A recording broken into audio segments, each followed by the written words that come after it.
It's a wonderful lecture by Dr. Priyadarshana Jain. We thank her once again, and I request Manikandan sir to introduce the next speaker of the day, Dr. Arumugam sir. Manikandan sir, over to you.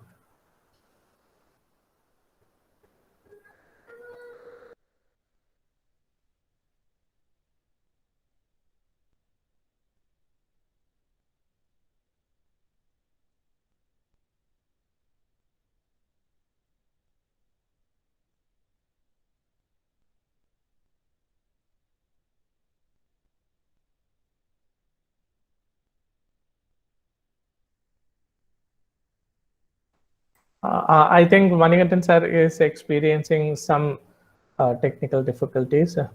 So, Dr. Karu Arumugam sir, he requires no introduction in the field of philosophy. Also, in Tamil Nadu, he needs no introduction. He is a well-known figure. Is a well-known not only a philosopher. He is a well-known. He is a well-known journalist and speaker. He is presently working as the assistant professor of philosophy at Vivekananda College, Mylapore. We wholeheartedly welcome you, sir, to the lecture. He is a scholar in the field of Saiva Siddhanta and also is a good scholar in the field of Tamil literature. We are eagerly waiting to your presentation on introduction of Saiva Siddhanta, sir. Over to you, sir. I'm extremely sorry, Arumugam sir. My connection, network connection, all of a sudden disconnected. There is a power loss, and again the power regained. Actually, I think Prasanna might have done what I am supposed to do. No, I'm really happy to have you, sir. And எனக்குமே நீங்க எனக்கு அண்ணன் தான். இந்த பந்தம் வந்து இன்னைக்கு நேற்று உருவானதில்லை. 1999 இருந்து 94 இருந்தே நான் சொல்லுவேன். 94 விவேகானந்தா காலேஜ் ஜாயின் பண்ணதுலேருந்தே நீங்கள் அவங்கள ஒரு அண்ணனா தான் பார்த்துட்டு இருக்கேன். இன்னைக்கும் உங்களை அண்ணனா தான் பார்த்துட்டு இருக்கேன். ரொம்ப மகிழ்ச்சி நீங்கள் இன்னைக்கு எங்கள் கூட இருக்கிறதுக்கு. எங்கள் மாணவருக்கு கண்டிப்பாக பெனிஃபிட் அடைவாங்கன்னு நினைக்கிறேன். நான் சொல்ல வேண்டியதெல்லாம் பிரசன்னா சொல்லிட்டாருன்னு நினைக்கிறேன். ஆறுமுகம் சாருக்கு வந்து ஒரு முகவரியே தேவையில்லை. கரு ஆறுமுகம் என்றாலே இந்த உலகமே அறியும். அவ்வளோ ஒரு ஃபேமஸ். அவர் மட்டும் இல்லை, அவங்க ஃபாதரும் ரொம்ப ஃபேமஸ். ஃபாதரை வச்சு சன் இல்லை, சன்னை வச்சு ஃபாதர்னு சொல்ல முடியாது.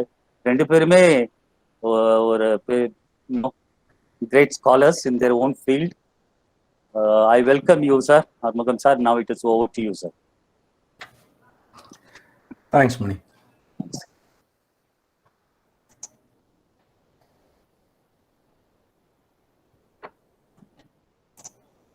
I'll share the screen.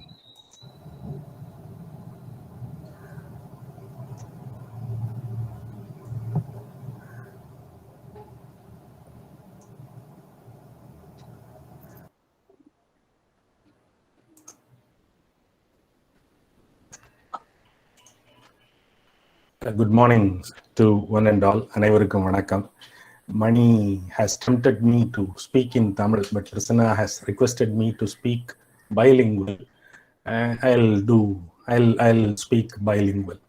So I thank at the outset Dr. Manikandan of the Department of Philosophy, AM Jain College, and my colleague Prasanna Kumar and Sumitra, and the authorities of the AM Jain College for giving me this opportunity, and I thank the ICPR also for putting a platform to reach the systems of Indian philosophy to a wider audience. So, and I wish Professor Priyamvada Jain, who left a while before, for an wonderful lecture. That was such an enlightening lecture. சில விஷயங்கள் அவங்க சொன்னது ஒரு மழலை மொழியில தமிழ்ல சொன்னாங்க. சத்து போயிடுச்சு அப்படின்னு தமிழ்ல சொல்றோம்ல, செத்து போயிடுச்சு அப்படின்னா என்ன, what was living in that body, what was something which was alive within the body has just left. Therefore, the body is without a living thing.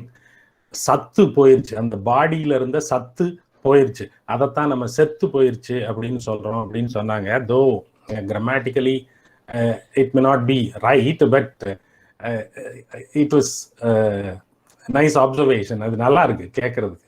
இன்னும் சொன்னா மலையாளத்துல தேசே சத்து போய் அப்படின்னு தான் சொல்லுவாங்க. செத்து போயிருச்சுன்னு தமிழ்ல சொல்றத மலையாளத்துல சத்து போய் அப்படின்னு தான் சொல்லுவாங்க. சத்து போயிருச்சுங்கிறது ஒரு வகையில சரிதான். It is right in a way, even though it is not correct grammatically, but it is a good observation. இது நல்லா இருக்கு கேட்கறதுக்கு. சத்து போயிருச்சு, உடம்புல இருந்த சத்து போயிருச்சு, அதனால உடம்பு பணமாயிருச்சு. அபூர்வமா இருந்துச்சு எனக்கு அந்த விஷயம் கேட்கும்போது. And the differentiation she was pointing out between a Jain and a Jina. A Jina is a conqueror and a Jain is one who wants to conquer, who wants to be in the path of concurrence and be led by the conquerors, the Jinas. அப்படிங்கிறது, that was an eye opening for me. Therefore, anybody can become anybody can be a Jain and can become a Jina. There is no caste, creed, nothing bars him from becoming a Jina அப்படின்னு சொல்றது. That was another nice point that I took from her lecture. As she told, we were working in the University of Madras as colleagues, as guest lecturers. She was in the Department of Jainology and I was in the Department of Saiva Siddhanta. And it is very apt that the lecture on Saiva Siddhanta follows one on Jainology, Jainism. Because நீங்க வரலாற்றுல பாத்தீங்கன்னா சமணம் இல்லைன்னா சைவம் இந்த அளவுக்கு பெருசா விரிஞ்சிருக்காது. Saivism has made a Herculean effort to win over Jainism, because Jainism had such a popular base in Tamil Nadu, and as she rightly pointed out, many of the Saiva Tamil literary works were written by Jain scholars. Even Thirukkural is said to be a Jaina work. Thiruvalluvar is said to be a Jain by conviction. So, and there are, and people normally say Thiruvalluvar is again above all the religious barriers. That is on the one side, but it is certain that he has been influenced by Jainism. So, the influence and the popularity of Jainism was such in the Tamil Nadu of the olden days, and it required a Herculean task from Saivism to erode the popular base of Jainism and to replace Jainism as a mass religion. So Saivism has struggled to overcome Jainology. Therefore, I think it is very apt to follow the lecture on Jainology and then to present something on Saivism, and particularly on the philosophy of Saivism, Saiva Siddhanta. So on that note, we'll enter into this lecture, Saiva Siddhanta, an introduction. So we'll start with the word Saiva Siddhanta. Saiva Siddhanta is a coinage of two words, Saiva and Siddhanta. And Saiva stands for religion and Siddhanta stands for philosophy. And again, as Priyadarshana Jain has rightly pointed out, religion is to connect with God or something. So Saivism, as defined by the Saivites, is an attempt to get connected with Siva. In Tirumandram, a Tamil word, it is said that Saivam Sivanudan Sambandam Agudal. சிவனோடு ஒரு தொடர்பை ஏற்படுத்திக் கொள்ளுதல், சிவனோடு தொடர்பு படுதல், சிவனோடு சம்பந்தப்படுதல் என்பதுதான் சைவம். Therefore, Saivism is to get connected with Siva. Siddhanta is philosophy. அது particularly literally அதுக்கு என்ன பொருள் அப்படின்னு பார்த்தா, Siddhanta means the final conclusion. You might have heard Vedanta, and the explanation for the word Vedanta, the Anta of the Vedas, that is the explanatory part on the Upanishads, and the cream of Vedas, and so on. அதே மாதிரி in the same way, Siddhanta is the end of thought. சித்தாந்தாங்கிறது சிந்தனையினுடைய முடிவு. So the concluded conclusion, the final conclusion is called Siddhanta. So Saiva Siddhanta is a religious philosophy. Again, it is having Saivism as its religious background, a philosophy was evolved called Siddhanta. Therefore, it is called Saiva Siddhanta or Siddhanta Saivam, which is very specific to Tamil Nadu. You won't find the doctrines of Saiva Siddhanta anywhere outside Tamil Nadu. It is very specific to Tamil Nadu, and all the works, basic source texts of Saiva Siddhanta were made in Tamil, written in Tamil.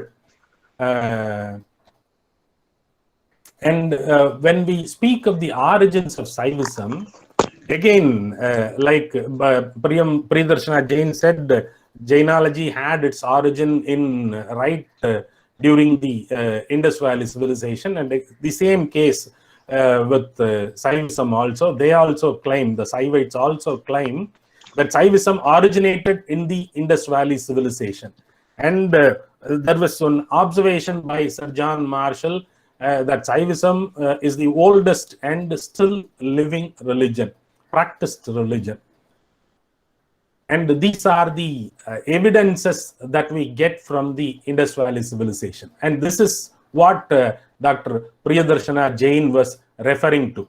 The yogic posture, yoga was there even before Patanjali's compilation of the Yoga Sutras. Patanjali was a compiler of the system, not the founder of the system. Yoga was existing even before Patanjali, and the evidences of yoga is found right there in the Indus Valley civilization. This Indus seal, the image that is depicted in this Indus seal is called Adi Yogi. The Saivites call this image as Pasupadinada, the god of the souls, Pasupati. And the Linga images were also found in the Indus Valley civilization, particularly Harappa and Kalibangan. So Saivism was said to be that old. And when worship of Shiva is spoken about, we have three forms. Shiva is being worshipped in three forms. Moondru vadivangalla Sivana valividranga in Rupa and in Arupa. Rupa is said to be with form, and Arupa without form. Rupa with and without form. In Tamil, they are called Uruvam, Aruvam, Aruvuruvam. Aruvam or Arupa or without form is God without any forms. Therefore, there is nothing to discuss about it. And Rupa is depicting the God with some image, some representation. And here in Rupa, it is a kind of Rupa, but it is not an exact Rupa. It is not a human Rupa. It is not a human form. It depicts something. It provides you something to concentrate on, but it is not, you cannot define what it is. Something in between, with and without form, Aruvuruvam. And this is the popular Sivalinga form. So the Rupa and Rupa, these are the forms that are worshipped in Saivism. And as far as the Linga is concerned, the Linga is said to be the phallic representation of God, phallus. Linga, the worship of Linga is condemned by the Vedic literature as phallus worship. And in support of that, we have this image of Linga, which is a phallic symbol, which is said to be one of the ancient lingas in South India, which is presently, which is there in Kudimallam village of Andhra, near Kalahasti, Tirupati. So this represents a fertility cult. Saivism is being a naturalistic religion. It is a kind of a fertility cult, and therefore it doesn't. It has no hesitation in worshipping its God in the form of phallus. And when it comes to the forms of God, they worship God in several forms. Saivism considers 64 forms of Shiva. And I have taken only some forms of it. And one of those forms is Ardhanarishwara. Ardhanarishwara is a half woman form or half man form. Why should always we say half woman, half man form? ஒரு பாதி ஆம்பளை, பாதி ஆண், பாதி பெண், மாதொரு பாகன், மங்கை பாகன், நல்ல பாகன் என்றெல்லாம் அதை சொல்லுவார்கள். In Sanskrit it is called Ardhanarishwara. Nari is woman, Ardhanari is half woman. So it represents the harmony of the opposites, and even the Sivalinga is a kind of harmony of the opposites. Here, see this pedestal in which the linga is inserted. This pedestal is considered to be the female representation. This is called in Tamil Avidai. This Avidai represents the female energy, and the linga, the stake type of a thing, that represents the male part. Therefore, male and female together is considered to be the completion. So God being taken as a thing of completion, perfection, the completion should include all the elements, even the opposites. So it is a kind of inclusive philosophy. It includes everything into it. It leaves out nothing. So it is not a male dominant philosophy. It is not a female projecting philosophy. It is a kind of a culmination of both these philosophies. And Saivism tries to teach a way of life. It asks us to overcome our greed, our desires, kama. So to teach that, they depict God in such a form that he overcomes his sexual energy. So that form is called kamari. Kamari Tirumeni அப்படினு சொல்வாங்க. As again Priyadarshana Jain pointed out, Ari is enemy. Kama Ari, enemy to Kama, enemy to Cupid. மன்மதனை எரிக்கிற வடிவம். நம்ம இந்த மன்மத தகனம் அப்படிங்கிறது பொதுவில் இங்கே நடக்கும் தமிழ்நாட்டில். அப்ப அந்த சொக்கப்பனை எரித்தல் அப்படின்னு ஒரு நிகழ்வு ஒண்ணு நடக்கும். அப்ப மன்மதனை எரிக்கிறதுக்கு பதிலாக ஒரு பழைய பனைமரம் ஒண்ணு வச்சு அதை பனை ஓலைகளால சுத்தி அதை எரிச்சு மன்மத தகனம், காம தகனம் அப்படின்னு சொல்லி ஒரு மதனோற்சவம் ஒண்ணு கொண்டாடும் போது அந்த காமனை எரிச்சு அந்த that act represents what அப்படின்னா the control of sexual energy அப்படிங்கிறதா, பாலுணர்வு கட்டுப்பாடு அப்படிங்கிறது.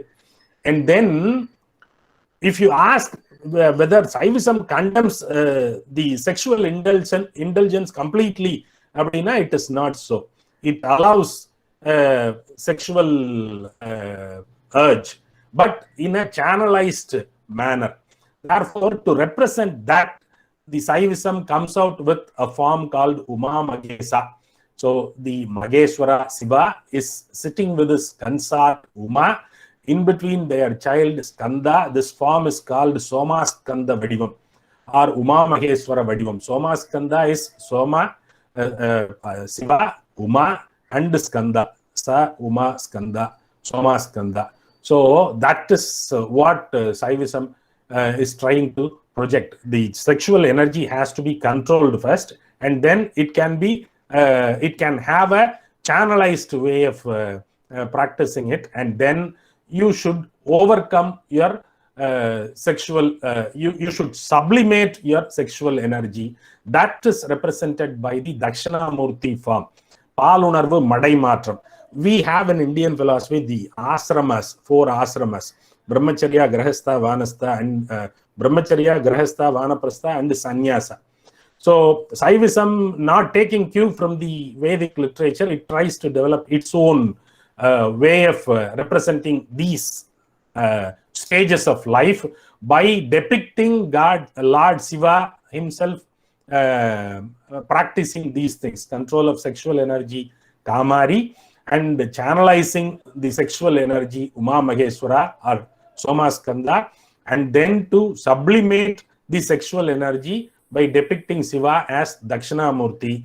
For this, they take cue from Tolgapyam instead of taking cue from the Vedic ashrama dharma. It takes cue from Tolgapyam, wherein there is a verse which says, Kamam Sandra Kadaikot Kala, Yamanjandra Makkaluduvandri, Kamam Sandra Kadaikot Kala, Yamanjandra Makkaluduvandri, Aramburi Sutramudu, Kilavanam Kilatiyam, Yarandadu Payitral, Serandadan Payane. சிறந்தது பயிற்றல் இறந்ததன் பயனே என்று ஒரு பாட்டு இருக்கு. அப்ப நீங்க வந்து காமமே கொள்ளக்கூடாது, நீங்க சாமியார் மாதிரி மொட்டை அடிச்சுக்கிட்டு தான் வாழணும் அப்படின்னு எல்லாம் சைவம் சொல்லல. சைவம் being a naturalistic religion, it never condemns sex as an sexual indulgence as an act of sin. No sin at all. அதெல்லாம் ஒன்றும் கிடையாது. You can be what you are, ஆனா சேனலைஸ் இட். அதுக்கப்புறம் கோ பியாண்ட் இட். அதுக்குள்ளேயே உருண்டுகிட்டே இருக்காத, அதை தாண்டி வெளியில போ, கோ பியாண்ட் இட் அப்படிங்கிறதுக்கான ரெப்ரசன்டேஷன்ஸா இதெல்லாம் வைக்குது. There is a theory in aesthetics, in the study of arts, that if you want to make others weep, first you weep yourself.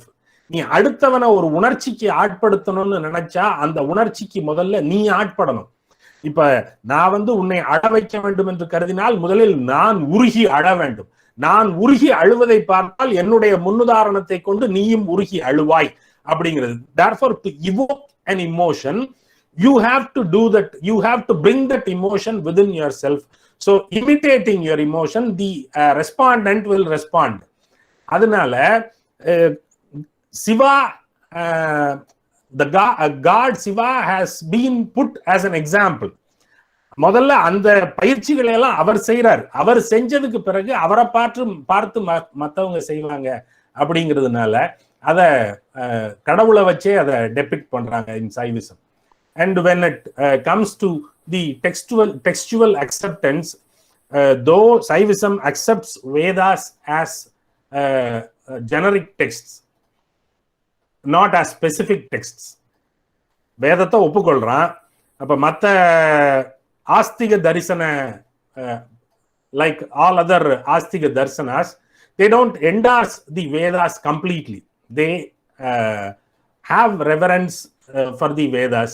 They accept Vedas as generic texts, but they won't refer to it. For any reference, they'll go to agamas. Agamas are revered as specific texts in Saiva Siddhanta. Therefore, agamas are special to the religious tradition and philosophical tradition of Saivism, Saiva Siddhanta. Therefore, they simply accept Vedas, but they won't refer to the Vedas. They won't go to the Vedas for clarifications. They will go to only agamas. And agamas, unlike Vedas, which claim themselves as apaurushaya, the Vedas claim themselves as authorless. Nobody has authored the Vedas. They are eternal. But whereas in the case of agamas, they are authored, paurushaya. Who authored them? Siva authored them, and human authored agamas are also there. Therefore, it is paurusha, and it can be practiced by any of the any member of the all varnas. Vedas, they have some reservation. Who can read, who can practice, they have some reservations on the basis of varnas. But whereas in the agamas, no such reservation. Anybody can read, practice agamas. And Saivism, I already told you that Saivism, it required a Herculean task for Saivism to come over Jainism and Buddhism, the influence of Jainism and Buddhism in Tamil Nadu. And that happened possible through the Bhakti movement. Bhakti இயக்கம்னு ஒரு இயக்கத்தை நடத்தியதன் மூலமாகத்தான் சமணம், பௌத்தம் ஆகியவற்றினுடைய செல்வாக்கை கடந்து சைவம் வந்து மேலெழ முடிந்தது. அப்ப அவ்வளவு என்ன பெரிய ஆதிக்கம் சமணத்திற்கும் பௌத்தத்துக்கும்? What was the such an influence of Jainism and Buddhism in the Tamil Nadu of that date? அப்படின்னா around the 5th century in Tamil Nadu was ruled by kings called Kalabras, who were not native Tamils. They have originated somewhere in Karnataka. So they were ruling Tamil Nadu from Madurai particularly. நீங்க எதை தமிழ் நகரம் அப்படின்னு சொல்றீங்களோ, தமிழுக்கான இருக்கை அப்படின்னு எதை சொல்றீங்களோ, அந்த மதுரையிலிருந்து களப்பிரர்கள் ஆண்டார்கள். அவர்கள் வந்து தமிழ் மொழி பேசியவர்கள் இல்லை, தமிழ் மன்னர்கள் இல்லை.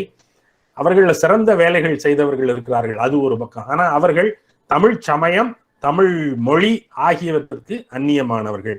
And they patronized Jainism and Buddhism. Therefore, they were considered to be the royal religions. And Pali and Prakrit were given a royal status. So those were the popular languages in those times, in the courts, not in the streets.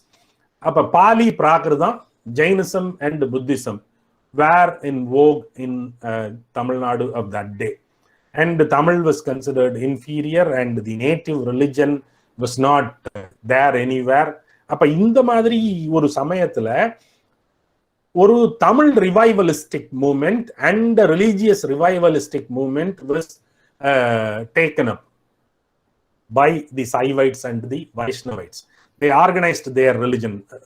Till that time, Saivism and Vaishnavism was not that much organized. So we cannot even call them as religions. They did not have any philosophy of their own, a systematized philosophy of their own.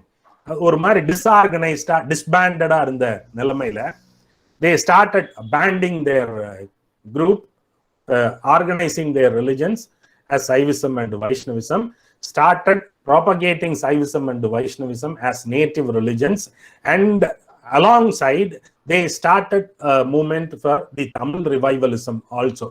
ஒரு மாதிரியான சமய தமிழ் மறுமலர்ச்சி இயக்கம் தான் அந்த பக்தி இயக்கம் அப்படிங்கிறது. And this bhakti iyakkam was portrayed differently by different sects of scholars. Some would say, Marxian scholars would say that it is a class war. The bhakti movement was a class war between the bourgeois and the farm laborers. And some Dravidian scholars or Tamil nationalist scholars may say that it is a caste war between the Vellalar and Brahmin alliance against merchant and the downtrodden alliance. We cannot say the merchants and downtrodden were in an alliance. So Vellalars and Brahmins were in an alliance against merchants and downtrodden. Merchants were mostly Jains. So if you take the list of the 63 Nayanmars, you will find the majority were Vellalars, 13 in number, Brahmins 12 in number, rulers and kings 11 in number, merchants 5, and Pulayar, the Dalit representation is only 1.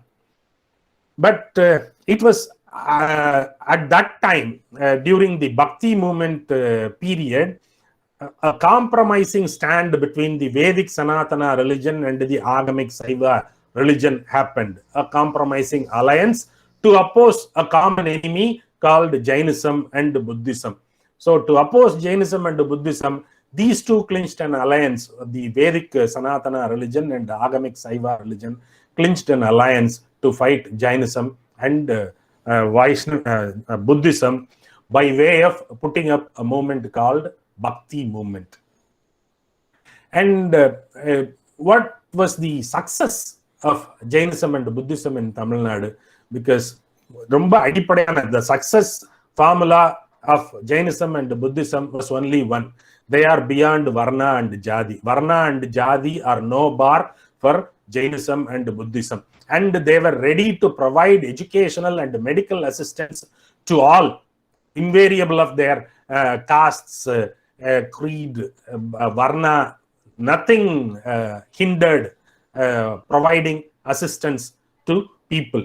So the biggest charities of Jainas and Buddhists were education, medicine, food and shelter. They had something called Anjinan Puhalidam. The Jains were running a kind of a lodge called Anjinan Puhalidam. Anjinan Puhalidam is enna? If you are afraid of somebody that they'll kill you or they'll harm you, you can seek refuge with a Jain monk. They'll provide you asylum. அப்ப அதுக்கு பேர் தான் அஞ்சினான் புகலிடம். யார் வந்தாலும் சரி, come what may, we'll save you அப்படின்னு ஒரு assurance was given by the Jains. These are the things that made Jainism and Buddhism popular in Tamil Nadu. But certain other things were there which weakened the claims of Jainism and Buddhism. அது என்ன அப்படின்னா, they practiced severe austerities, like இது இப்படிதான் செய்யணும். They don't even shave their head. Instead they pluck their head. அத ஒரு இழி செயலா தமிழ்ல, அதையும் குறிப்பா சைவத்துல தொடர்ந்து சொல்லிக்கிட்டே இருக்காங்க. They pluck their hair. don't think that I am using an abusive language. அதை நான் சொல்றதுக்கு வேற வழி இல்லை. தமிழ்ல நீ பெரிய மயிரை புடுங்கியோ அப்படின்னு கேட்பான். மயிர் புடுங்குதல் அப்படின்னா என்ன? மயிரை பிடுங்குதல், பிளக்கிங் யுவர் ஹேர் அப்படின்னா என்ன? You're a Jain. Only a Jain will pluck his hair. அப்ப நீ பெரிய மயிரை புடுங்கியோ அப்படின்னா are you a Jain? You think you are very great? You are an ordinary mortal. அப்படின்னு டவுன்சைஸ் பண்றதுக்காக they used that term மயிரை புடுங்கி as an abusive word because of the severe austerities practiced by Jainism. Buddhists will shave, but Jains will pluck. அது அவ்வளவு சிவியரா இருக்கணுமா? அவ்வளவு severe austerities. Therefore, the ordinary humans will not get anywhere near by the Jains because they preach severe austerities.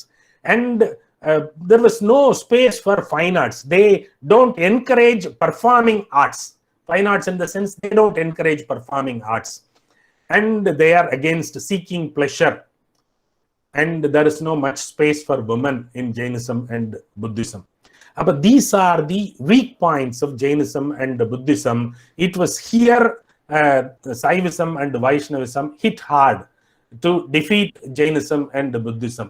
So அவங்க என்ன சொல்றாங்க? What was the conception of Saivism to counter Jainism அப்படின்னு பார்த்தா, அவன் he makes a slogan in Sambandar Thevaram. You will have a verse.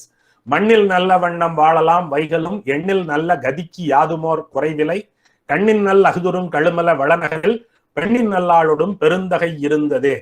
You don't require to renounce all your pleasures. You can live a family life very well. You can be with your consort. Even your God lives with your consort in the form of Uma Maheswara, in the form of Ardhanarishwara. Saivism is a holistic religion because it accepts women as a part. Otherwise, you will not become complete. Therefore, it is not a condemned thing. Indulging in sex is not a condemned thing. You can live very well, live with a consort like our God who resides in Sirgari. That is what the clarion call given by Sambandar. Therefore, life is to be lived naturally, sing, dance, be in bliss, and so is your God. The one easy, very good appeal to the common folk who always want to seek pleasure. அப்ப இது இந்த தேர்தல் அறிக்கையில இலவசம் கொடுக்கறது மாதிரி தான். Fridge கொடுக்குறேன், மோட்டார் சைக்கிள் கொடுக்குறேன் அப்படின்னா ஜனா உடனே சரி ஆமா நல்லது தானே அப்படின்னு நினைக்கிறது மாதிரியான ப்ராமிசஸ் தான். And the refutation of caste on a condition. See, the weak point of Jainism, Saivism and Vaishnavism was they don't have any explicit stand on the social reform, on the caste issue, Varna issue. Now, they have openly declared that we will not differentiate on the basis of caste. On one condition, if you accept Shiva as your ultimate God, then we will not consider the casteistic differences. ஆவுரித்து தின்றுழலும் புலையரேனும் கடைவார் சடைக்கரந்தார்க்கு அன்பராகில் அவர்கண்டீர் நாம் வணங்கும் கடவுளாரே அப்படிங்கிறது அப்பர் தேவாரத்துல வர்ற பாட்டு. If you accept Shiva as your supreme lord, then I am willing to prostrate before you, even though if you are a pulaya, even though if you are a Dalit, I am willing to prostrate before you, worship you, provided you worship, you accept Shiva as your ultimate God. And there is another comfort provided in the Saivism, that you have a God, you have something to hold on to. There is a Tirukkural, பற்றுக பற்றற்றான் பற்றினை அப்பற்றை பற்றுக பற்று விடற்கு. In Jainism and Buddhism, you don't have a God. You don't have anything to hold on to. If you have some misgiving, if you have some trouble, where will you go and appeal? There is nobody to appeal to. But in Saivism and Vaishnavism, there is somebody to go and appeal to. You have a God. You can go pray, say whatever you wanted to say, and he'll come to your rescue. Therefore, this is a very easy way of being in a religion. And this is what they called bhakti. The term bhakti, they say it originated in Sanskrit from the root called bhaj. பஜ்ல இருந்து வந்ததுதான் பஜனை. பஜனை, பஜ் is to praise the Lord. But in Tamil we have a different root. In Tamil we call something called patru. Patru is to catch hold of something, like the cat catching hold of its kitten, like the monkey cub catching hold of its mother. Catching hold of something is patru. பற்றிக்கொள்ளுதல், பற்றுதலா இருக்கான் அப்படின்னு எல்லாம் சொல்றோம்ல. அந்த பற்றுங்கிறது பத்தி அப்படின்னு ஆகி பக்தி என்று பின்னால சான்ஸ்கிரிட்டைஸ் செய்யப்பட்டது என்று தமிழ்ல ஒரு இன்டர்பிரிட்டேஷன் இருக்கு. Therefore bhakti is nothing but catching hold of something. You have a god to catch hold of something. You have Shiva to catch hold of and be relieved of. அப்படிங்கிறது தான் அந்த கான்செப்ட் ஆஃப் பக்தி. And the bhakti movement has 63 Nayanmars. And out of those 63 Nayanmars, only 4 were considered to be the gurus.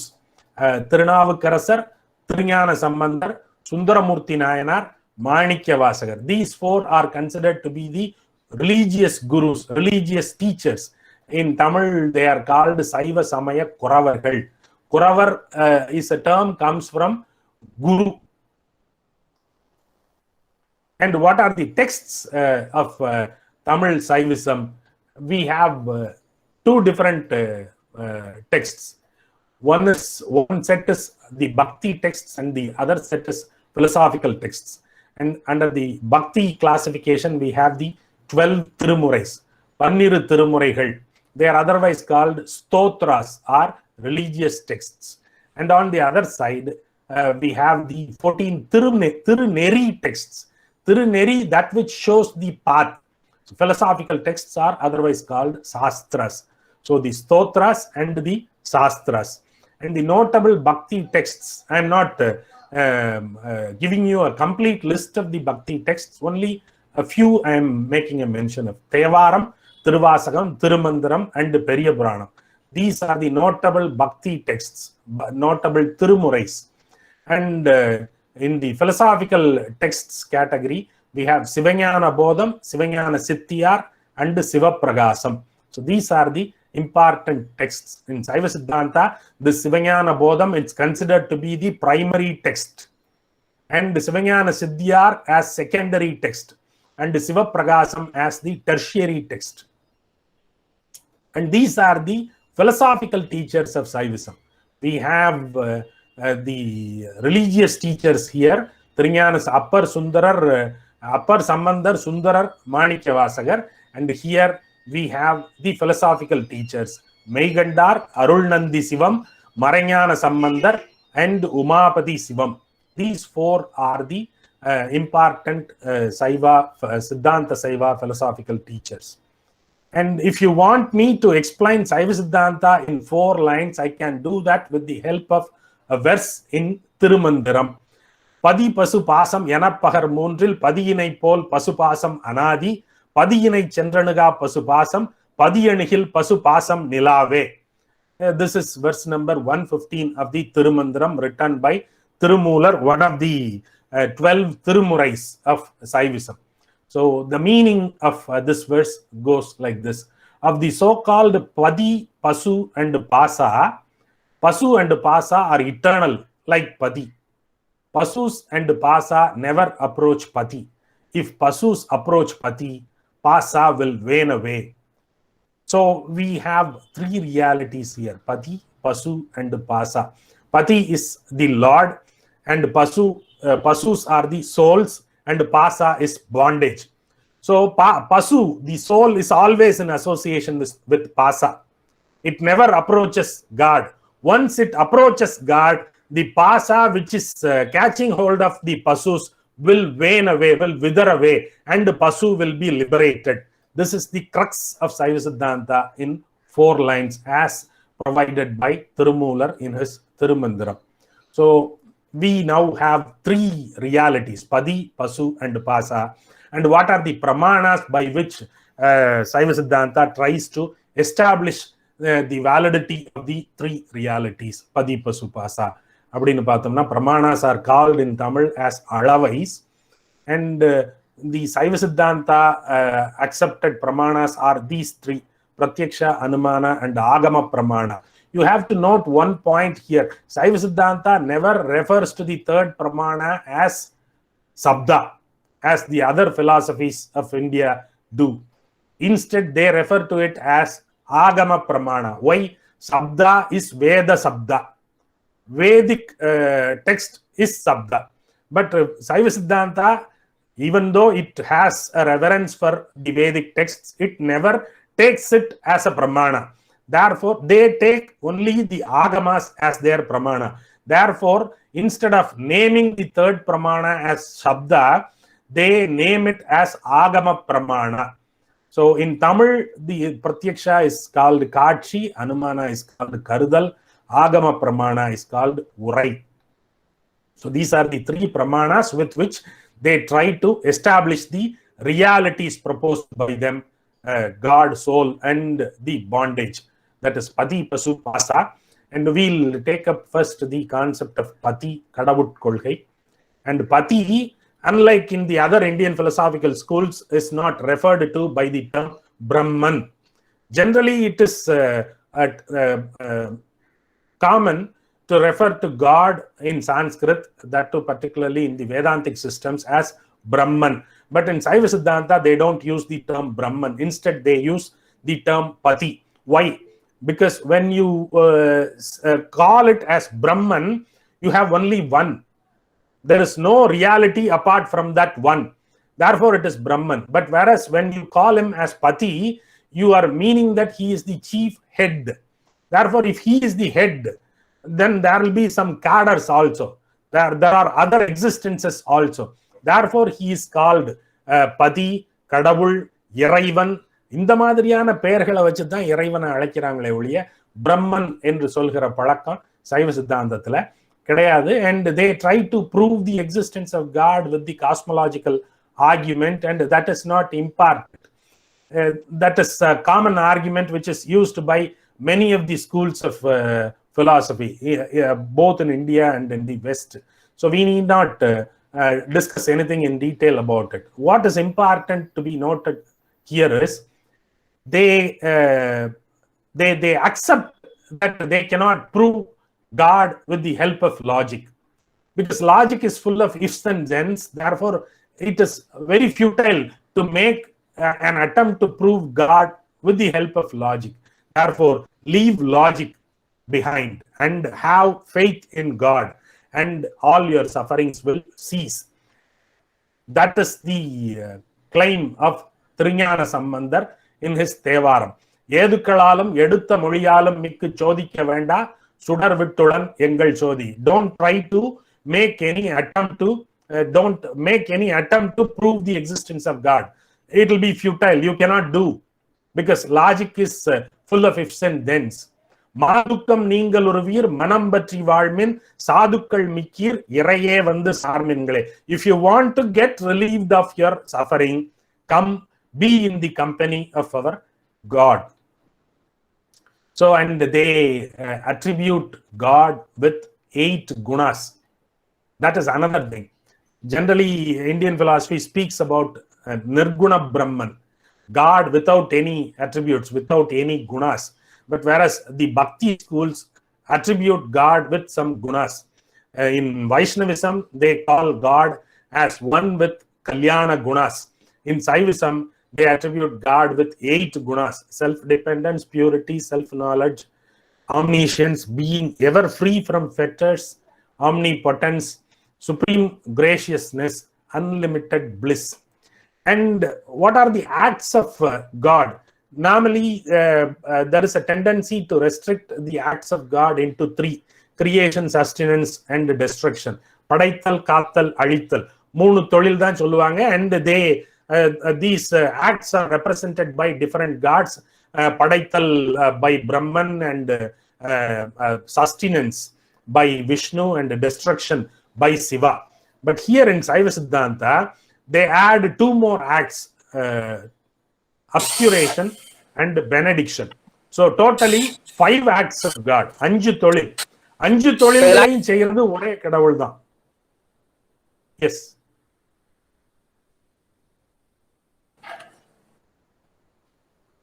5 தொழில்களையும் செய்யறது ஒரே கடவுள் தான், Siva. And this Brahma, Vishnu are all his subordinates. Actually, on the orders of Shiva, the supreme god, his subordinates are doing these acts: the creation, sustenance, destruction, obscuration and benediction. படைத்தல், காத்தல், அழித்தல். புதுசா சேர்க்கப்பட்ட 2 தொழில் என்ன அப்படின்னா மறைத்தல், அருளல் அப்படிங்கிறது. shedding grace and obscuring your past, and obscuring God obscuring himself from the reach of the soul, so that the soul can come in search of God. So Saiva Siddhanta ascribes 5 acts of God. When we come to the concept of soul, they call soul as pasu. Why pasu? Because that is bound. That which is bound is called pasu, and that which binds is called pasa. பசுங்கிறது கட்டப்பட்டது. உயிர்கள் எப்பவுமே கட்டப்பட்டிருக்கு. they are always in bondage, they are always bound by something, therefore they are called pasu. And they try to prove the existence of soul. There are several theists of the soul: Sunyatmavadi, Dehatmavadi, Indriyatmavadi, Antakaranatmavadi, Pranatmavadi, Vinyanatmavadi. These people claim, one claims that there is no soul at all, he is Sunyatmavadi. One claims that apart from my body there is no soul at all, he is Dehatmavadi. And one claims that the Indriyas collected together act as the soul, therefore he is Indriyatmavadi. Antakaranas in collection act as souls, Antakaranatmavadi. Prana, the breath, life breath itself is soul, he is Pranatmavadi. And Vinyana, the knowledge, the intelligence, jnana, is itself a soul, as the Advaitins claim. Vinyanatmavadi. Saiva Siddhanta refutes all their claims. He says soul is something different from all these things. And he accepts the plurality of souls. Unlike the Advaita claim that there is only one soul, which is called Brahman, Saiva Siddhanta says that the souls are several, countless, innumerable. So that is one way of bringing in plurality. And when it comes to the nature of soul, soul is intelligent, but its intelligence is gross. Then whose intelligence is Shukshma, subtle? Abdina, God's intelligence is subtle, Sukshma, Ati Sukshma Chit. Soul's intelligence is Stula Chit. God's intelligence is Ati Sukshma Chit. Soul on existence, on the criteria of existence, soul is on par with God. God also exists, soul also exists. Therefore, on the criteria of existence, they both exist together.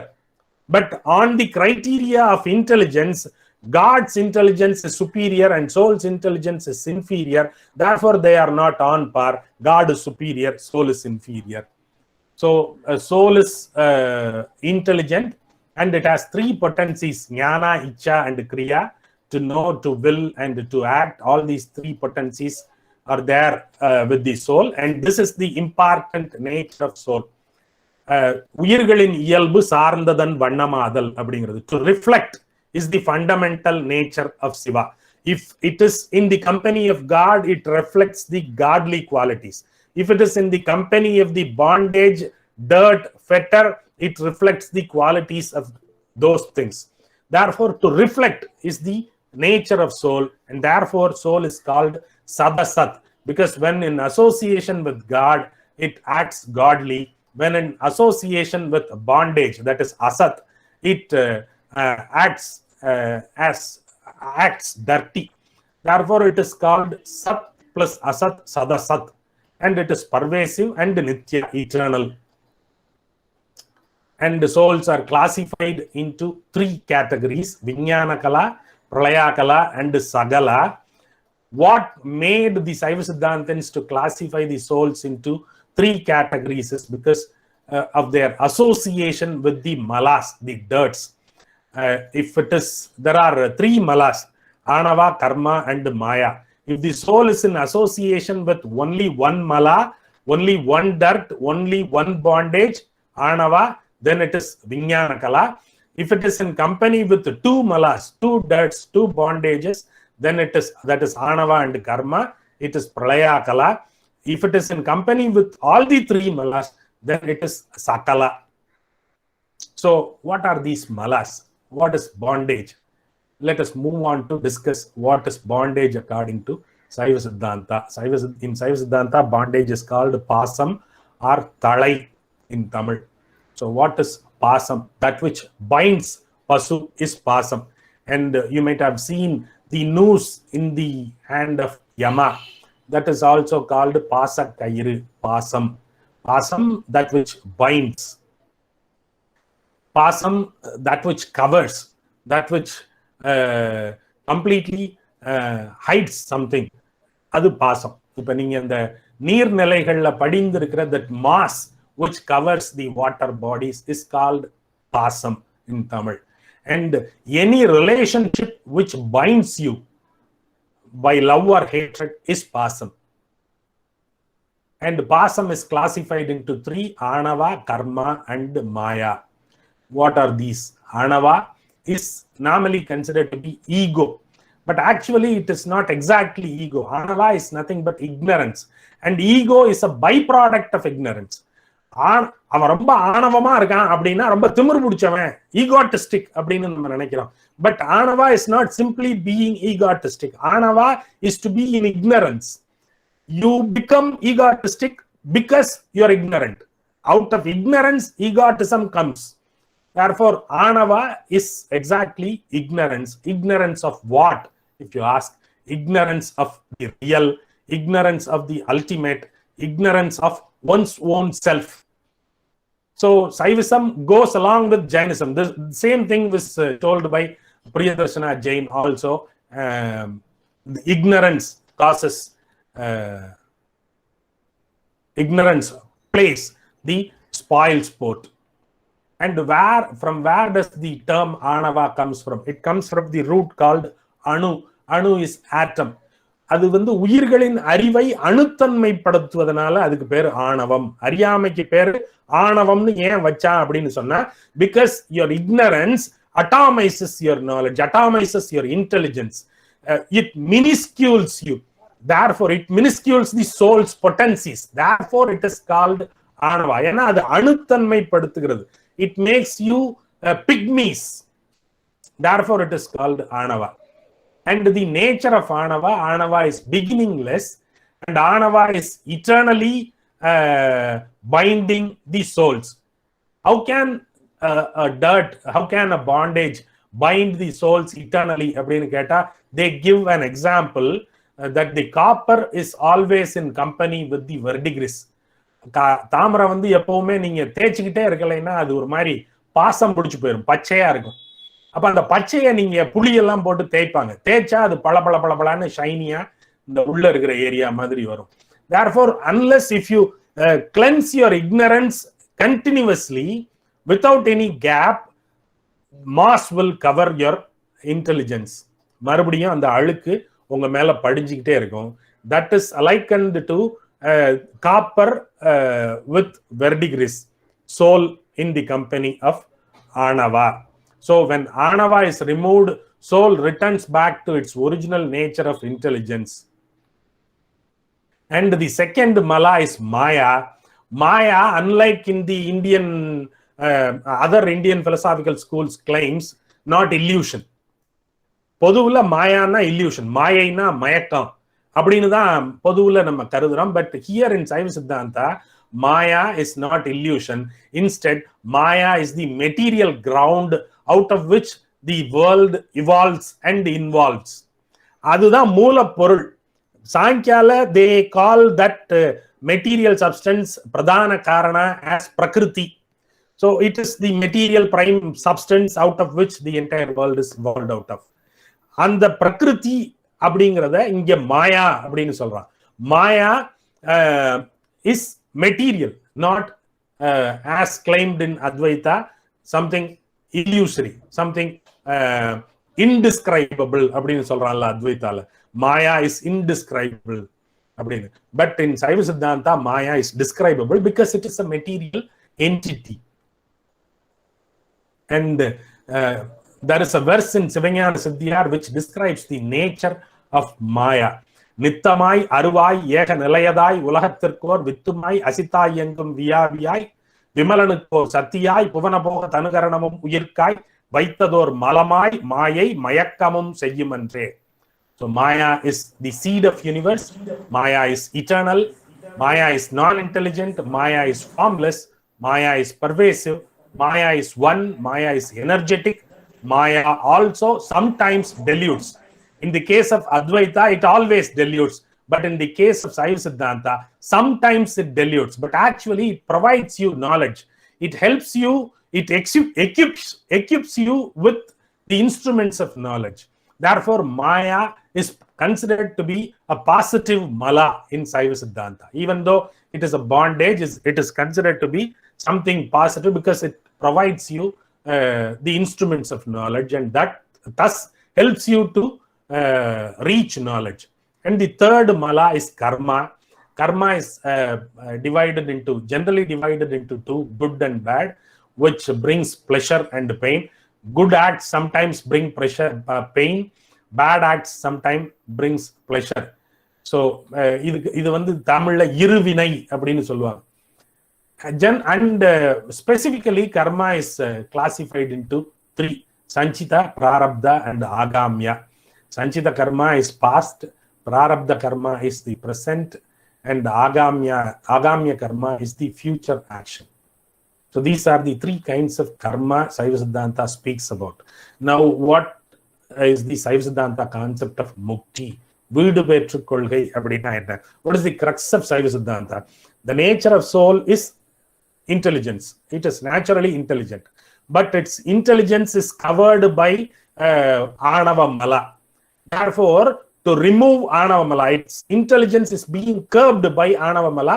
To remove the covering of the Anava mala, to return back to its original nature of chit or intelligence, it requires some instruments of knowledge, because soul originally is without body.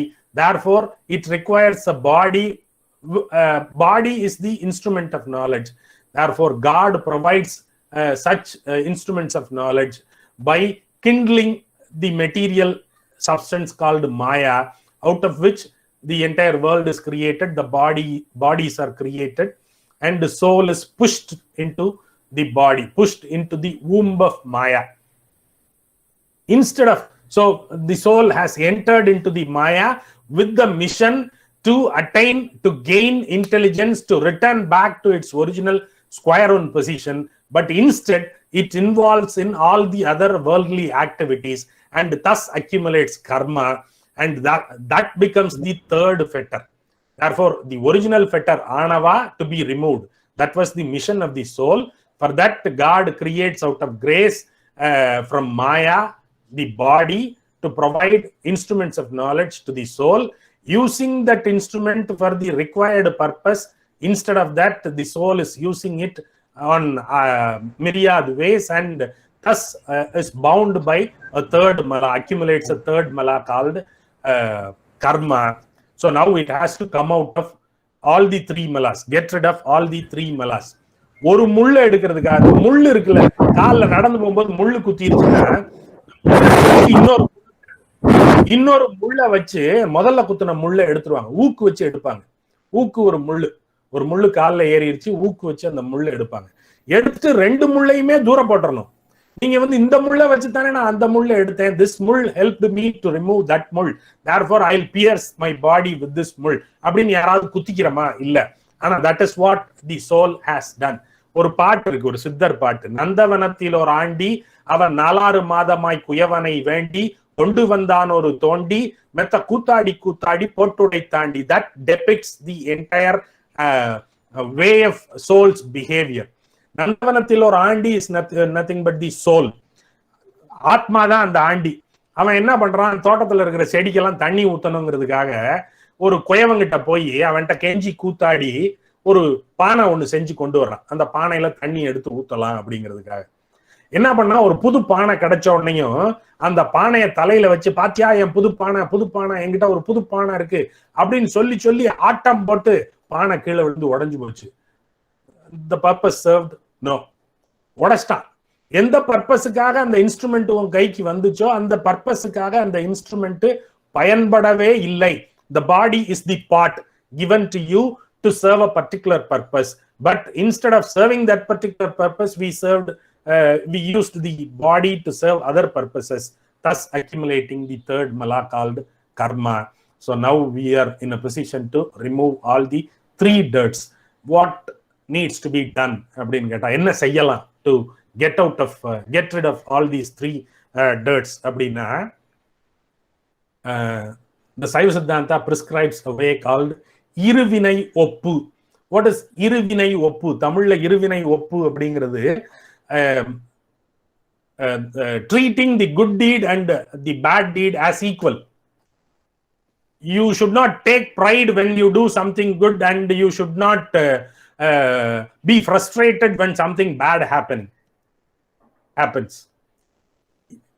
அதாவது இந்த கம்பராமாயணத்துல ஒரு பாட்டு இருக்கு. அவன் தசரதன் முதல் நாள் ராமனை கூப்பிட்டு நாளைக்கு உனக்கு பட்டாபிஷேகம் அப்படின்னு சொல்றான். You are going to be crowned as the king tomorrow. Rama was not exalted. ஊன்னு குதிக்கெல்லாம் இல்ல, சரிப்பா அப்படின்ட்டு போயிட்டான். அடுத்த நாள் கைகேயி வரம் வாங்கிட்டான், ராமனை ராஜாவாக்க கூடாது, instead Bharata has to be crowned as king அப்படின்னு சொல்லிட்டா பிரச்சனை. அப்ப the next day Kaikeyi calls Rama, tells him that you cannot be crowned as the king, you have to go to the forests, live there for 14 years அப்படின்னு சொல்லும்போது, அப்பவும் ஐயோ என்ன அநியாயம், என்ன இப்படி எல்லாம் பண்றீங்க அப்படின்னு ராம ஒன்னும் வருத்தப்படலாம் இல்லை, சரிம்மா அப்படின்ட்டு போயிட்டான். அதுக்கு கம்பர் எழுதுறாரு, அவன் முகம் அன்றலர்ந்த செந்தாமரையினை வென்றதம்மா அப்படின்னு எழுதுறாரு. புதுசா பூத்த தாமரைப்பூ எப்படி ஃப்ரெஷ்ஷா இருக்குமோ அது மாதிரி இருக்கு அவனுடைய முகம். மலர்தலும் இல்லை, கூம்புதலும் இல்லை. அதுதான் ஈக்வானிமிட்டி ஆஃப் மைண்ட், இருவினை ஒப்பு. If you walk on the streets, you find a 500 rupee note, what will you do? Immediately you pick it up, keep it in your pocket. You walk on the street, you are finding ஒரு ஓடு இருக்குல்ல, ஏதோ ஒரு piece of would அல்லது ஒரு ஓடுன்னு வச்சுக்கோமே, இந்த ஓடை பார்த்தா என்ன செய்வேன், எடுத்து சட்டப்பையில வச்சுக்கோங்க, இல்ல அதை காலால தள்ளி விட்டு நம்ம பாட்டுக்கு போயிடுவோம். What makes you to cherish the 500 rupee note, and what made you to pull that piece of wood or wood aside? Because you consider this is precious and that is something not to be considered அப்படிங்கிற மாதிரி ஒரு attitude. அப்படி இருக்க வேண்டாம். have the equanimity of mind, இருவினை ஒப்பு. ஓடும் செம்பனும் ஒக்கவே நோக்குவார் அப்படின்னு பெரிய புராணத்துல அதற்கான எக்ஸாக்ட் வரி, எக்ஸாக்ட் லைன். ஓடும் செம்பனும், you treat the ஓடு and the 500 rupee note as equal. That is equanimity of mind, and this is what is called sthita prajna state in Bhagavad Gita. So that is called in Tamil, in the Saiva Siddhanta texts, as iruvinai oppu. So when you attain this equanimity of mind, what happens is your malas are getting loosened, your fetters that are binding yourself so far are ready to wane away. They are getting loosened up. So at that time the grace of Lord will be shed on you. Sakti nipada. So iruvinai oppu is the first state, equanimity of mind. Then automatically the mala paribaha happens, loosening of fetters, and then comes the Sakti nipada, shedding of grace by God. Then you attain liberation. This is the way forward to attain liberation, and they prescribe 4 ways to reach liberation: charya, kriya, yoga, and jnana. And charya is called dasa marga, the way of a slave. What you have to do is wash and clean the temple precincts, be in service of God. And satputra marga is treating God as father and yourself as a son, the way of a son, doing puja, praising the Lord, everything. And Sakamarga is treating God as your friend, the way of a friend. By practicing yoga, you try to reach Godhead. And the fourth one is Jnana, Sanmarga, the way of knowledge. By realizing God within oneself is the fourth marga, Jnana Marga or Sanmarga. And there are 4 destinations for practicing these margas. If you practice Dasa Marga, you will reach the world of God, Saloka. By practicing Satputra Marga, you will go nearby the Lord God, Samipya. And by practicing Sakamarga, you will attain the form of God, Sarupya. And by practicing Sanmarga, you will merge with God. You become one with God. That is called Sayujya. And Saiva Siddhanta claims itself as Suddhatvaita. Why Suddhatvaita? Because at the final state of mergence, whether it is the soul has become one with God, or even at the state of mergence, soul is different and God is different. They are 2 or 1 at the final state. If you ask this question, Saiva Siddhanta comes out with an answer called Tadalai. Tadalai is the combination of 2 words. Tadalai is a Tamil word, which is a combination of 2 words, Tal and Talai. When you combine these 2 words, as per the grammatical rules of Tamil, they become one. Tal and Talai becoming together becomes one single word, Tadalai. Now, whether this Tadalai is 1 word or 2 words, by combination it is 1 word, but actually they are 2. The same applies to the mergence of God and soul in the final state. By combination they look like 1, but actually they are 2. God is God, soul is soul. Soul can never become God. Soul will remain as soul. God will remain as God. But soul completely loses itself in Godhead. Therefore, it will not have any of its identity which was there in the past. All the identities will wane away, will wither away. Therefore, the Saiva Siddhanta calls itself as Advaita. When it claims itself as Advaita, it tries to interpret the term Advaita. That Shankaracharya's Advaita is called Kevala Advaita because it says there is only one, no 2. The 2ness is completely negated. So the Dvaita 2, Advaita, the A negation, completely negates the 2ness. But whereas in Saiva Siddhanta, the A does not completely negate. It simply says they are not 2. They are actually 2, but they are not 2. They look like 1. Therefore, it claims itself as Suddhatvaita. Shankaracharya's Advaita is Kevala Advaita, and Saiva Siddhanta claims itself as Suddhatvaita. And if you want me to explain Saiva Siddhanta with a gesture, with a simple gesture, I can explain that with the gesture of Dakshinamurti. So this is the gesture of Dakshinamurti.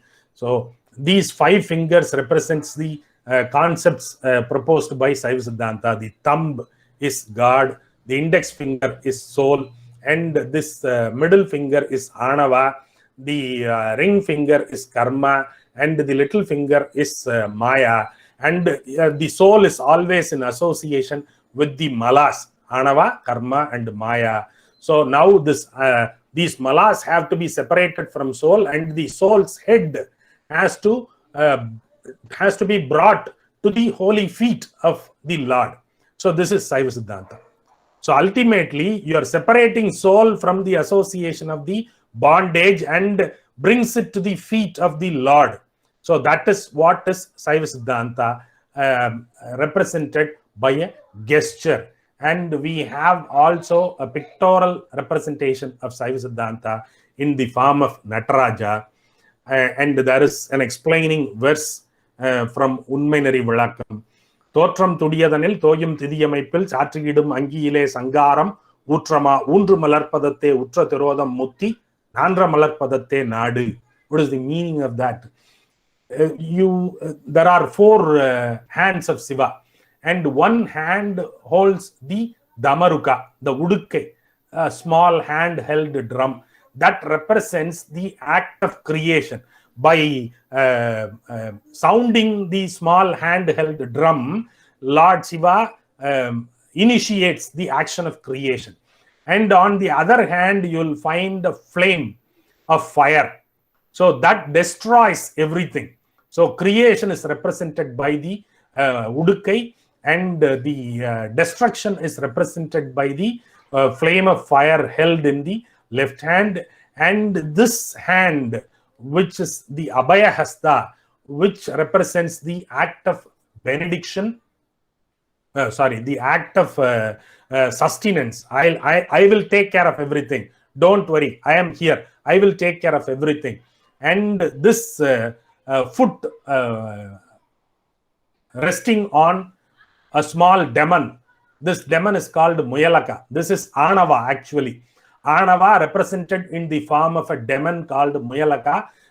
God is pressing his foot firmly on Muyalaka, that is Anava, not allowing to raise its head, and showing his lifted foot, showing with his index finger the lifted foot. Kunjida Padam, Adiya Padam, Thukiya Thiruvadi. This is the final destination. You have to come here. Mukti is here, reaching the feet, the lifted feet of mine is where Mukti is. So in that way, pictorially also Saiva Siddhanta is represented. So the crux of Saiva Siddhanta is to accept a plurality. It is actually a pluralistic realism. The crux is to accept a plurality. So the otherness is accepted and it is included. So nothing is rejected. By saying that there is only one reality exists, there is a tendency to reject the existences of others. But whereas in Saiva Siddhanta, all the other existences are accepted and they are taken into the fold. And I think that is the contribution. The pluralism is the contribution of Jainism, Saiva Siddhanta. And with that note, I conclude my lecture. Thank you.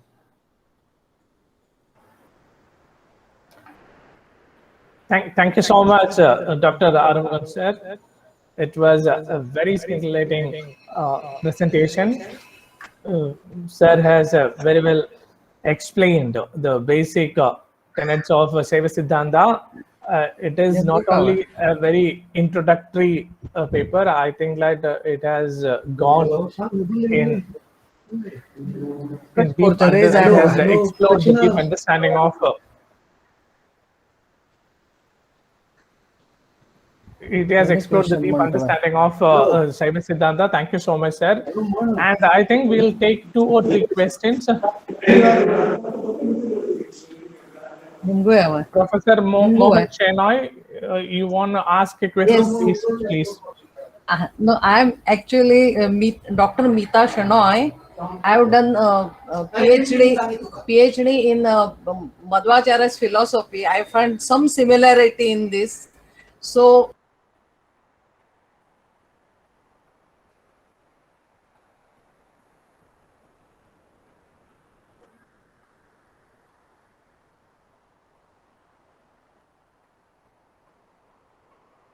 hello, Professor. Are you still there? I think the Professor is finding some difficulty. Arumugam said there is a question in the chat box. Can you see the chat box, or should I read it for you? You read it. No, I have seen it. I myself will read it. Sir, one Mr. Praveen M has asked a question. Sir, what are the similarities and the differences between Kashmir Saivism and Saiva Siddhanta in their key concepts? What are the scope of Saivism for a comparative philosophical study, especially in the field of consciousness? Right. What is the difference between Kashmir Saivism and Saiva Siddhanta? At the final stage of liberation, Kashmir Saivism says that after the mergence of soul with God, they become one. Soul can become God. So that is a kind of a monistic philosophy at the state of liberation. But whereas Saiva Siddhanta remains a pluralistic philosophy till the end. Soul can never become God. That is probably that is what Professor Mohan Shenoy was also trying to say. He was saying that there are some similarities between Dvaita philosophy and Saiva Siddhanta. In Dvaita philosophy also, you cannot become one with God. Even at the final stage of emergence, soul remains a soul and God remains a God. That is what Saiva Siddhanta is stating. But whereas in Kashmir Saivism, it says that it is a kind of a monastic Saivism. It says that at the final state of emergence, soul becomes one with God. There is no differentiating between the soul and the God. And as far as the second question is concerned, the scope of study, comparative study in the field of consciousness, yes, it is there. Consciousness is dealt in Saiva Siddhanta. It has an elaborate presentation on the level of consciousness of the souls. They call it as avasthai nilai. Several states of consciousness is prescribed by the Saiva Siddhanta: Kevala, Sakala, Suddha, Turiya, Turiyadita. These are the 5 states of consciousness provided by Saiva Siddhanta. Yes, you can make a comparative study of these things. Before we take the next question, I'd like to say something. The feedback link for today's program is posted in the chat box. Please find the link. You can submit the feedback, and upon submitting the feedback, you will receive an e-certificate for today's participation. Thank you.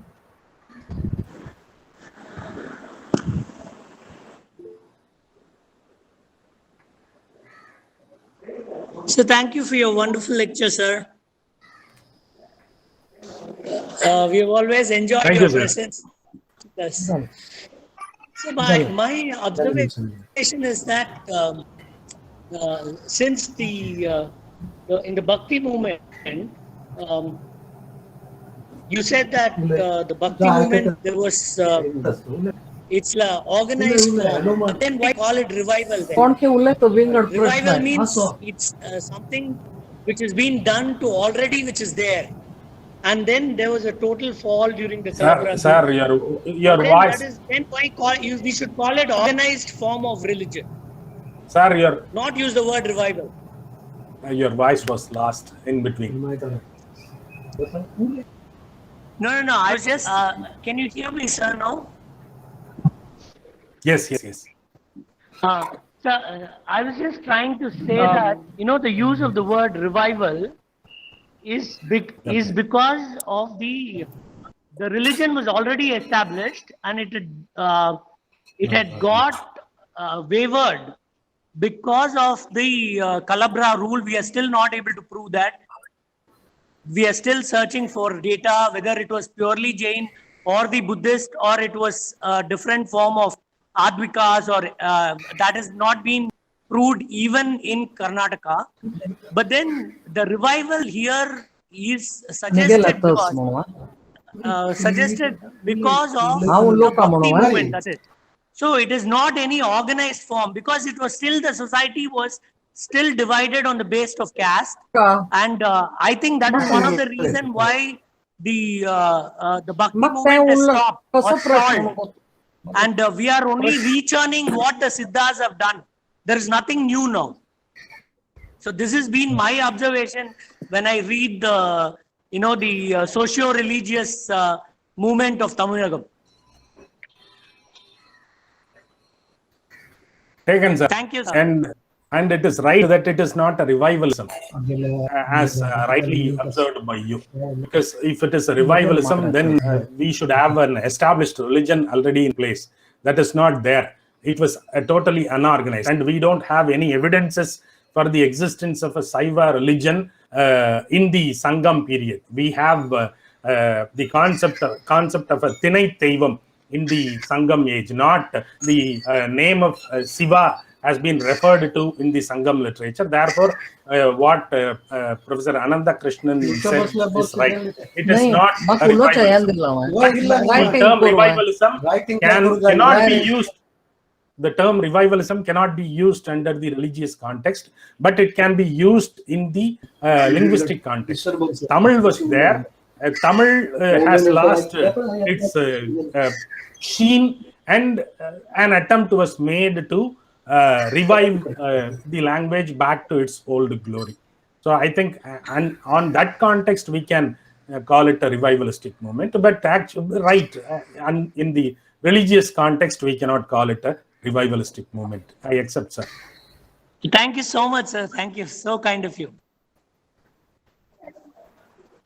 I think now we will take the question of Professor Mohan Chennai. Yes. Hello. Only I wanted, I'm Mita Shanoy from Bombay. I wanted only one small question. Is there any difference between Kashmiri Saivism and Saiva Siddhanta of Tamil Nadu? Just now you have explained us, sir. Very nicely you have explained. Very clear concepts, are very much clear. Are the same concepts there in the Kashmiri Saivism, or is there any difference? In North, they believe all Kashmiri Saivism. Yes. Different sects of Saivism is there. Kashmir Saivism is there. Pasupada, Lagulisa, Pasupada Saivism. And even within Tamil Nadu, they have differentiated 6 sects of Saiva philosophy as Aikyavada Saiva, Siva Samavada, Siva Sangrandavada, Bhashanavada, and we have Veera Saivism in Karnataka. Several forms of religious Saivism and philosophical Saivism was followed all through India. But the only common thing is Siva. Conceptually, some differences are there here and there. Kashmir Saivism and Saiva Siddhanta are the 2 schools which use the terms almost as the same. But the final destination, in the final liberation state, they differ. Most Saiva schools differ only by way of interpreting the state of liberation. Only in that point, the differences come. Generally, all the Saiva schools are pluralistic. Yes. Thank you, sir. One small question. It seems this Saivism you have explained, they are trying to have samanvaya between Shaktism and Saivism. Is it? Because there is a in a linga form, there is a Shakti also is existing. So Shaktism, Yes. Saivism is there. They are trying to have samanvaya, harmony. Yes, Do you they are. think so? They in conceptually they are trying to do that, but actually it is not happening. Okay. On the basis of concepts, yes, they are trying to equalize Shakti and Siva, and they give half of the form to Shakti. But actually, Siva is considered to be dominant in Saivism, that too, particularly in Tamil Saivism. Whereas in Veera Saivism, it is called Shakti Vishishta Advaita. There you have more space for Shakti. But whereas in Tamil Saivism, even though they claim it as they attribute God with the woman, half woman form Ardhanarishwara, importance, predominance is given to the male part, Siva. Thank you so much, sir. You have nicely explained all the concepts. Thank you, sir.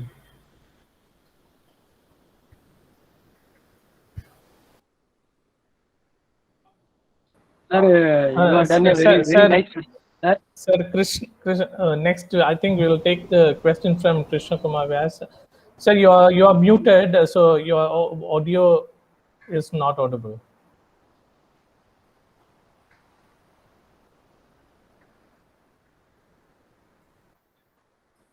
Prasanna, ask him to unmute. Yes, I think he is trying to do so. Hello, yes, sir. You have to unmute, sir. Krishna Kumar Vyas, sir, you have to unmute. We couldn't hear you, sir. Yes, hello. Am I Yeah, heard now? yes, sir. Yes, sir. Yes, sir. Now, Yes, sir. now you. I want to ask Mr. Arumugam, which are the three states of consciousness before Turiya and Turiyatit? You mentioned those were perhaps Tamil words. I am aware of Jagrat, Sushupti, and Swapna. These three states of consciousness, these are mentioned in Yoga Vasishta along with Turiya and Turiyatit. Can you kindly help me out? Yes, sir. The same is, there is a small difference. See, in the state of experience, there is one state called Kevalavatai, Kevalavatai, Sagalavatai, and Suddhavatai. Kevalavatai is the soul in company with the Anava Mala, the experiential state of the soul in company with Anava Mala. That is Kevalavatai. It remains with only one mala, that is Anava. All the other malas are removed, but it still has that one mala to be removed, under which state it has some experience, it undergoes some experiences, and that state is called Kevalavatai. And then the Sakalavatai is the present state. We are all in the state of Sakalavatai because we have all the three malas with us, and our experiential state now is called Sakalavatai. And Suddhavastha is after getting rid of all these malas, getting the grace of God, that point of experience is called Suddhavastha. So the receiving the grace of God is called Suddhavastha. So these are the three things. Thank you very much, sir. Thank you, sir. I think we will have one more question before we conclude. If anyone want to have a question, please come forward.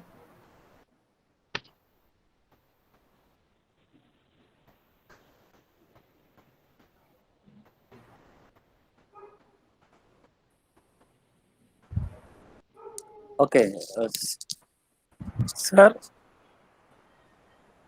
Sir, are you able to hear me? Yes.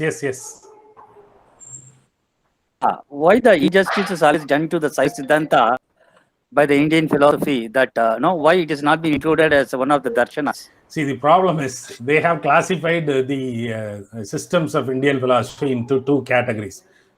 Those who accept the Vedic authority and those who deny, Astika and Nastika. Now, under the Astika system, we have only six: Nyaya Vaisheshika, Sankhya Yoga, Purvamimamsa, and Uttaramimamsa. There is no space for Saivism. And when we ask about this, they say that comes under Vedanta, Uttaramimamsa. But actually, Siddhanta is a different category, which is not a Vedantic school, which does not endorse the knowledge cream of Vedas. It is a different category. Therefore, we cannot include it under the Vedantic school. They say they all can come under the theistic Vedantic schools. But Saiva Siddhanta, though it is a theistic school, it is not a Vedantic school. Therefore, it cannot be included under that category. And the very system calling Shad Darshanas is itself an injustice. How can there be only 6 darshanas? There are several darshanas. On the Nastika side, we have 6 darshanas, and on the Astika side, we have 6 darshanas, and we restrict the number of darshanas only to 6. And where will the other darshanas go? And this system, somehow it has happened. I don't endorse that.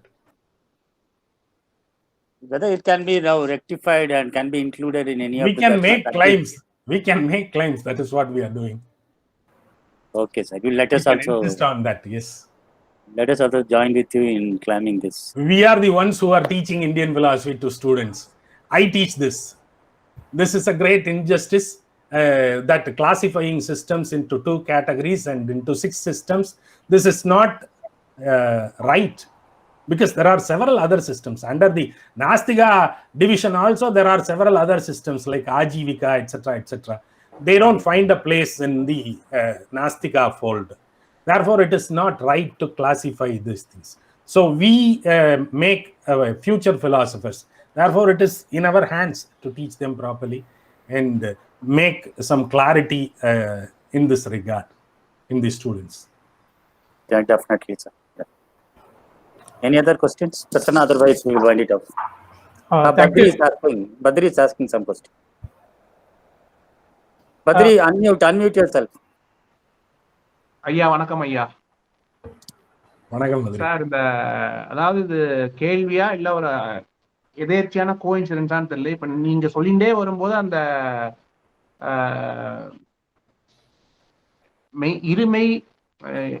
இருவினை ஒப்பு பத்தி சொன்னீங்களா sir? 1 kilo தங்கம் கிடைச்சதுன்னா எடுத்துப்போமா, 1 kilo குப்பை கிடைச்சதுன்னா எடுத்து. இருவினை ஒப்பு சொல்லும் போது எனக்கு கரெக்டா அந்த மகாபாரத்ல இருந்து சித்த பிரஜா தான் ஞாபகம் வந்து, ட்ரீட்டிங் போத் ஹாப்பினஸ் அண்ட் இதெல்லாம் எப்படி சார் இந்த சிஸ்டம் இவால்வ் ஆனது எப்பவோ அது எப்பவோ, இதெல்லாம் கோஇன்சிடென்ஸா இல்ல எல்லா பொதுவான நல்ல தத்துவங்கள் எல்லாம் நல்ல பிலாசபில எல்லாத்துலயுமே வருமா இந்த மாதிரி? இல்ல மக்கள் எப்போதும் ஒருத்தரோட ஒருத்தர் தொடர்பாடி கொண்டே தானே இருக்கிறார்கள். they keep on communicating with each other இல்லையா? I cannot crown myself that I have found this extraordinary dictum by myself. அப்படியெல்லாம் சொல்லிக்க முடியாது. இல்ல மூளை வந்து எனக்கு மட்டுமா இருக்கு, எல்லாருக்கும் தான் இருக்கு. பல்வேறு ஆட்கள் பல்வேறு விஷயங்களை யோசிக்கிறாங்க. அப்ப அந்த ட்ரேட் ரூட்ஸ்ல போறாங்க வர்றாங்க, பல்வேறு பரிமாற்றங்கள் நடக்குது, பண்பாட்டு பரிமாற்றங்கள் நடக்குது. அப்படி நடக்கும்போது பல்வேறு விஷயங்கள் நமக்கு வந்திருக்கலாம், நம்ம கிட்ட இருந்து அவங்க கிட்டையும் போயிருக்கலாம். நம்ம சில இடங்கள்ல அவங்கள கோச்சுக்கிறது எந்த இடத்துல வரும் அப்படின்னா, நீ கொடுத்ததை மட்டுமே கணக்குல வச்சிருக்கிய, நான் கொடுத்ததை ஏன்டா நீ கணக்குல வைக்க மாட்டேங்கிற? why you are not endorsing my contributions to you? I am endorsing your contributions to me, but why you are not accepting my contributions to you? அப்படிங்கிறது தான். ஆனா இதுல என்ன பிரச்சனைன்னா, இது அவ்வளவு மிங்கிள் ஆகி ஒன்னோட ஒண்ணு கலந்து போனதுனால எது யாரோடதுன்னு பிரிச்சு கண்டுபிடிக்கிறதே பெரிய கஷ்டம் தான். It is a challenge to அதே மாதிரி சார் நீங்க சொல்லும் போது முடிவுல வந்து அந்த சோலும் காடும் வெவ்வேறு தான், ரெண்டும் ஒன்னா கிடையாது அப்படின்னு சொல்லும் போது விசிஷ்டாத்வைத்தா மாதிரி இருக்குது. விசிஷ்டாத்வைத்தால கடவுளினுடைய ஒரு அங்கமாக உயிர் ஆயிர முடியும், சரீரி பாவா. Okay sir. இங்க வந்து அதுவும் கிடையாது. கிடையாதா சார்? கிடையாது. பட் அது துவைத்தா ஆச்சே சார். துவைத்தாவும் அதுதான் ஏறத்தாழ. விசிஷ்டாத்வைத்தாங்கிறது ஏறத்தாழ ஒரு மாதிரி ஒன்றிருக்கிறது. நாம் சோல் வந்து கேன் நெவர் பிகம் காட்ன்றது விசிஷ்டாத்வைத்தா. அதே மாதிரி இங்க நீங்க சொன்னீங்க இங்கேயும் ஆக முடியாது, இங்கேயும் துவைத்தாலையும் ஆக முடியாது, துவைத்தாலையும் ஆக முடியாது. அதான் நீங்க சொன்னீங்க, அதுவும் அதே மாதிரி பாருங்க. நீங்க சொன்ன மாதிரி இது இதெல்லாம் எதேர்ச்சியா வந்ததா தானா வந்ததா? அந்த ஒரு சிமிலாரிட்டிஸ் பார்த்தேன். இது வந்து ஒரு வகையில ஒரு தென்னாட்டினுடைய இன்ஃப்ளூயன்ஸா இருக்கலாம். because there is a Tamil tradition, Tamil culture accepting the otherness அப்படின்னு எல்லாம் வரும்போது the other cannot become I will be myself and the other will be the other self. We can coexist, but we cannot become one. அதே மாதிரி அத்வைத்தான்னு சொன்னேங்க. ஏன்னா இந்த அத்வைத்தால இல்ல, ஒரு வேற ஒரு ரெஸ்பெக்ட்ல இருந்து பார்த்தா விசிஷ்ட சைவ சித்தாந்தா வந்து அத்வைத்தா, அதாவது இந்த சோல் ஒண்ணுதான். they are making a claim that we are also advaita in a way, suddha advaita, by reinterpreting the term advaita. எல்லாம் அதான் ஆக்சிடென்ட்ஸா கோஇன்சிடென்ட்ஸா எப்படின்னு கேட்டேன் சார். அவ்வளவுதான் சார் அப்சர்வேஷன். ஆக்சிடென்டல் இல்ல, எல்லாம் யோசிச்சு தான் செஞ்சிருக்கான். சரி, நன்றி சார். சார், உங்க why it is not been accepted is probably because it is not in the Deva Bhasha, தமிழ்ல இருக்கிறதுனால. Exactly sir. Thank you so much sir. Thank you so much, sir. I think wonderful. And I think maybe the question why Saiva Siddhanta was not accepted as one of the systems in Darsanas, there may be some discussions in the coming lectures. Some of the professors have agreed that they will discuss on these problems. So thank you so much, and we are looking forward to many more associations with you, sir. So let me have the formal vote of thanks.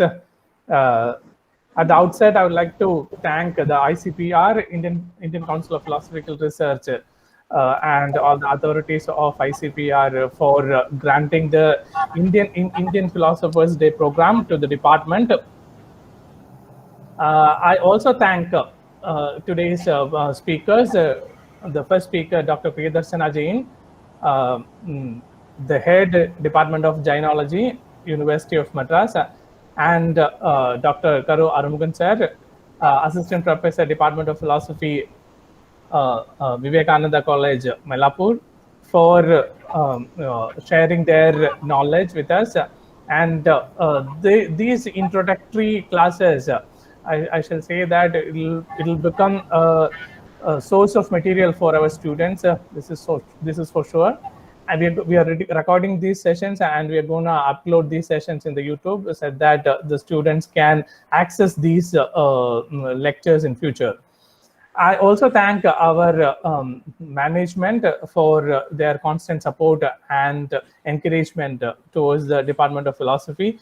A special mention to our beloved late Sardar Malchodia, the former secretary of our college, who has been a constant inspiration for doing such seminars and all. I also say vote of thanks, propose vote of thanks to our secretary in charge, Shantimal Nahar.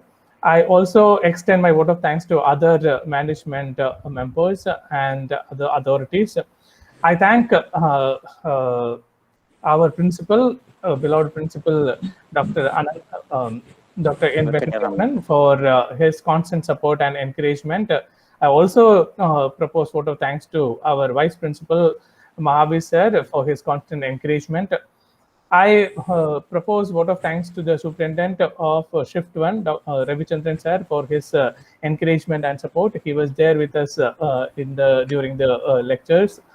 I also propose vote of thanks to Sankita Rajappa, for the manager, Shift 2 office, for her constant support. I also propose vote of thanks to the IQSC team, Dr. Ishwaran sir of Tamil department, also Dr. Murali sir of economics department. Thank you so much for your contribution and encouragement. I also thank all the heads of the departments of Shift 1 and the teachers who have participated from the Shift 2. I thank all of them. A special thanks to our beloved Sir Dr. Ananthakrishnan, Head Department of History, Jain College, for his constant inspiration and support. I also thank Professor K. Sumitra, my colleague, Assistant Professor, Department of Philosophy, Jain College, for all her support. I also thank all the professors from other colleges who have from city colleges, like Dr. Badrinath, who came to support us. So thank you so much. I also thank all the professors and participants who have participated in this lecture series, and we expect your participation in the coming lectures also. Krishna Kumar sir, also you mentioned Krishna Kumar sir. Yes, I thank some senior scholars like Krishna Kumar sir, who came and who was there all through the lectures. Thank you, sir, for your presence and your questions. Thank you so much. I'm sorry if I have missed someone. Please forgive me. I also thank the pillar of our motivation, Dr. S. Manikantan, our HOD, for all his support and encouragement. Also, I like to propose vote of thanks to the students who have participated in the lectures. I think they are benefited a lot. We are looking forward to the other lectures in the coming days. So thank you so much once again to all the participants. Thank you so much. We will wind up the session with the national anthem. Thank you. I think we have to make a special vote of thanks for Prasanna for presenting the vote of thanks, sir. Definitely. Thank you, Prasanna. Thank you, Manikandan. Thank you, Mani sir. Thank you, Prasanna Kumar sir. Thank you, Prasanna. Thank you, sir. Thank you, sir. Okay, we'll have the national anthem now.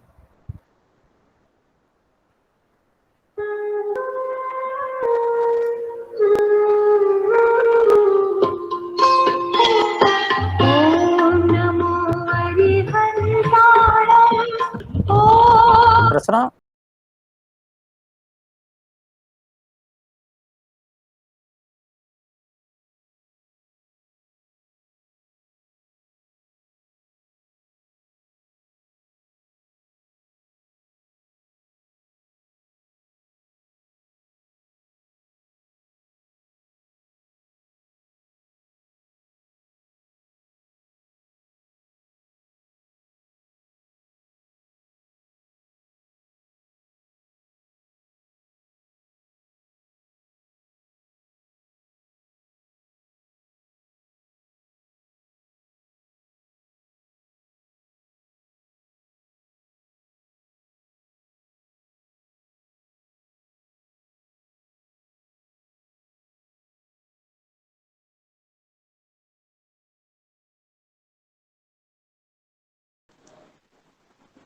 Sir, thank you, sir. Arumugam, sir.